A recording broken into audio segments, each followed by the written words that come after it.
मेलिन अपने डॉग बाओ के साथ चाइना के शंघाई शहर में रहती थी। वैसे तो वो चाइना के एक छोटे से गांव से थी और अपने फादर की डेथ हो जाने के बाद वो अपनी माँ और बहन के लिए पैसे कमाने शंघाई शिफ्ट हुई थी और वो एक टॉय शॉप में काम करती थी।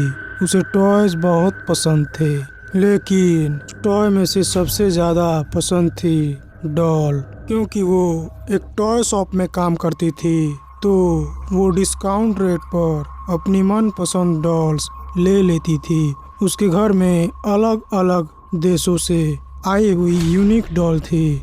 एक दिन उसकी शॉप में एक लिमिटेड एडिशन लब्बू डॉल का कलेक्शन आया, जहां सारी डॉल्स आते ही बिक गई।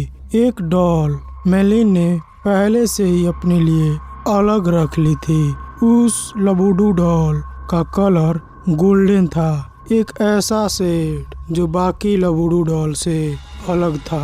वो डॉल बहुत ही सुंदर थी और उस लबूडू डॉल जितनी क्यूट स्माइल मेलिन ने पहले कभी नहीं देखी थी।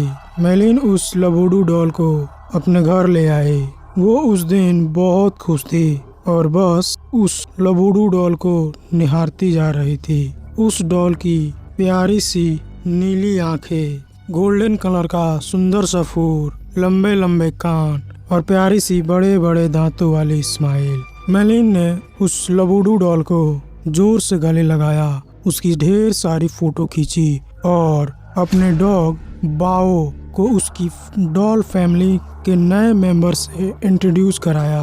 पर जहां बाओ सारी डॉल्स को देखकर खुशी से अपनी पूंछ हिलाता हुआ पूरे कमरे में इधर उधर भागता था, वहीं वह उस लबूबू डॉल को देखकर बहुत जोर से भौंकने लगा, गुर्राने लगा। मेलिन को यह बात अजीब लगी, पर उसने सोचा कि बाओ शायद डर रहा होगा, तो उसने डॉल को अपनी शेल्फ पर रखा और सोने चली गई।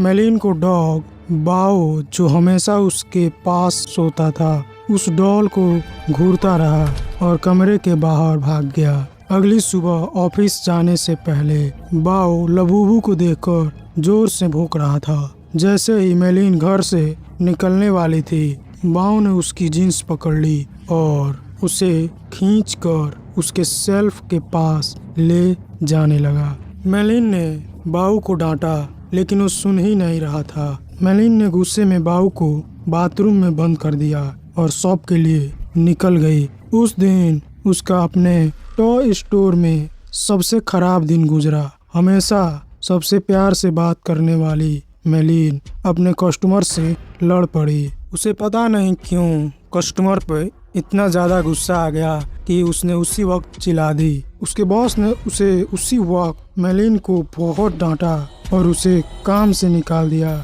मेलिन को कुछ समझ नहीं आया कि उसे अचानक इतना गुस्सा कैसे आ गया। वो रोते रोते वापस घर गई। उसने अपने बाथरूम का दरवाज़ा खोला और तभी बाओ जोर से भौंकने लगा, लेकिन रोती हुई मेलिन का चेहरा देखकर वो शांत हो गया और उसकी भी आंखों में आंसू आ गया। मेलिन उस रात जल्दी सो गई थी।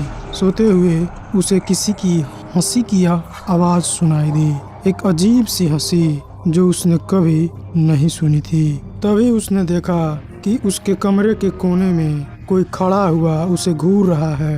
अंधेरे की वजह से वो उसको ठीक से देख नहीं पा रही थी। उसने बिस्तर से उठकर देखा तो वहाँ कोई नहीं था, बस वहाँ वो लबूबू डॉल पड़ी थी, जिसे मेलिन ने वापस शेल्फ पर रख दिया और फिर से सोने चली गई। उस रात मेलिन को एक सपना आया जिसमें वो अपने कमरे में थी और वहाँ एक बहुत ही अजीब सा दिखने वाला जानवर जैसा कुछ था। उसके बड़े बड़े नुकीले दांत थे, भयानक लंबे और दांतों से भी ज्यादा नुकीले नाखून थे और उसका पूरा शरीर लाल रंग का था। वह जगह जगह से सड़ रहा था। धीरे धीरे वो मेलिन के पास आ गया और उसका गला घोंटने के लिए आगे बढ़ा। मेलिन डर के मारे जोर से चिल्लाई, पर वो जानवर उससे ज्यादा जोर से एक भयानक हंसी हंसने लगा और उसने अपने नुकीले पंजों से मेलिन के ऊपर अटैक कर दिया। डर के मारे मेलिन की आंख खुल गई, लेकिन तब उसने देखा कि वो लबूबू डॉल उसके ऊपर बैठी है। मेलिन की चीख निकल गई। उसकी चीख सुनकर उसका कुत्ता बाओ भागता हुआ कमरे के अंदर आया। मेलिन को समझ नहीं आया कि वो लबूबू डॉल जिसे उसने सोते हुए शेल्फ पर रखा था वो उसके बेड पर कहां से आ गई। उसने ध्यान से उस डॉल को देखा तो वह डॉल अब पहले से ज्यादा हंस रही थी। मेलिन कुछ समझ पाती कि इससे पहले मेलिन के डॉग बाऊ ने उस डॉल को अपने दांतों से खींचा और उसने उसके चिथड़े चिथड़े कर दिए। मेलिन पसीने से भीगी हुई थी और उसका सर दर्द से फाट रहा था, इसलिए उसने बाऊ को कुछ नहीं कहा। मेलिन ने उस लबूबू डॉल को डस्टबिन में डाला और बाऊ को अपने पास बुलाकर फिर से सोने चली गई। जब वो सुबह उठी तो उसका सर पिछली रात से भी ज्यादा दर्द कर रहा था। साथ ही साथ उसके हाथों पर छोटे छोटे लाल दाने आ गए थे। वो भी कमरे में नहीं था। उसने बाऊ को आवाज लगाई पर उसको अपनी बात का कोई जवाब नहीं मिला। मेलिन हॉल में गई लेकिन बाऊ वहाँ भी नहीं था। वह पूरा घर ढूंढने लगी लेकिन वह कहीं नहीं मिल रहा था। आखिर में वह अपने बाथरूम में गई। बाऊ बाथरूम में भी नहीं था, लेकिन जब उसने अपने चेहरा शीशे में देखा तो उसका पूरा चेहरा उन छोटे छोटे लाल दानों से भर गया था। ऐसा लग रहा था कि जैसे किसी ने उसे काटा हो। तभी बाथरूम मिरर में उसे दिखा कि उसके कंधे के पीछे से कुछ भयानक सा था जो बिल्कुल उस जानवर के जैसा लग रहा था जो उसके सपने में आया था, और वो जोर जोर से हंस रहा था। और जैसे ही मेलिन मुड़ी वहाँ कोई जानवर नहीं था। रूम के शेल्फ के ऊपर लबूडू डॉल रखी थी।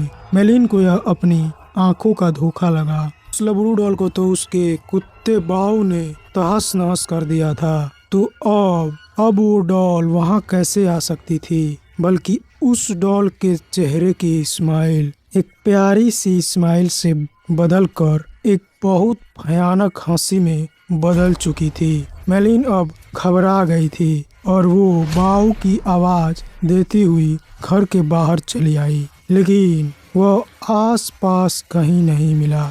जब वह वापस घर में घुसी तो उसके होश लबूडू डॉल अब किचन के सिंक के पास पहुंच गई थी। उस डॉल के हाथ और दांत लाल पड़े थे।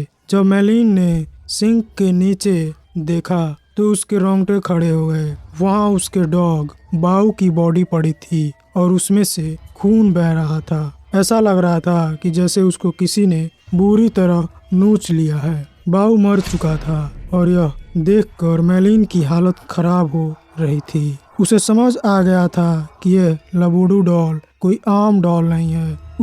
उसने इंटरनेट पर लबूडू डॉल से जुड़ी इंफॉर्मेशन सर्च करने शुरू कर दी। इंटरनेट पर उसने न्यूज पढ़ी तो कई लोगों को उनकी लबूडू डॉल हॉन्ट कर रही थी। पूरी दुनिया भर में लबूडू डॉल के हॉन्टेड होने के ऐसे कई केस सामने आ चुके थे।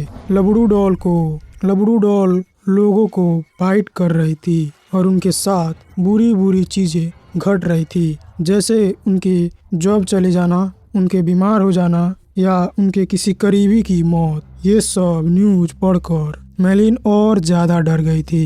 उसे समझ आ गया था कि उसकी लबूबू डॉल हॉन्टेड है। उसने देरी ना करते हुए डॉल में आग लगा दी और उसकी राख को एक जार में डालकर पास की नदी में बहा दिया। उस रात यह सारा किस्सा उसने अपनी छोटी बहन को फोन पर बताया। मेलिन को लगा कि शायद अब उस लबूबू डॉल से उसे छुटकारा मिल गया है, लेकिन अगली सुबह मेलिन के घर से उसकी डेड बॉडी मिली और उसकी बॉडी के पास वही लबूबू डॉल पड़ी थी जिसे उसकी टॉय स्टोर में काम करने वाली एक फ्रेंड अपने साथ ले गई। आजकल कुछ लोग इंटरनेट पर यह भी कह रहे हैं कि लबूबू डॉल एक बहुत ही खतरनाक और एक इविल डेमोन पजुजू का दूसरा रूप है। कई कई कंट्री में इन्हीं इंसिडेंट के चलते लबूबू डॉल को बंद कर दिया गया है, तो कई जगह लबूबू डॉल पर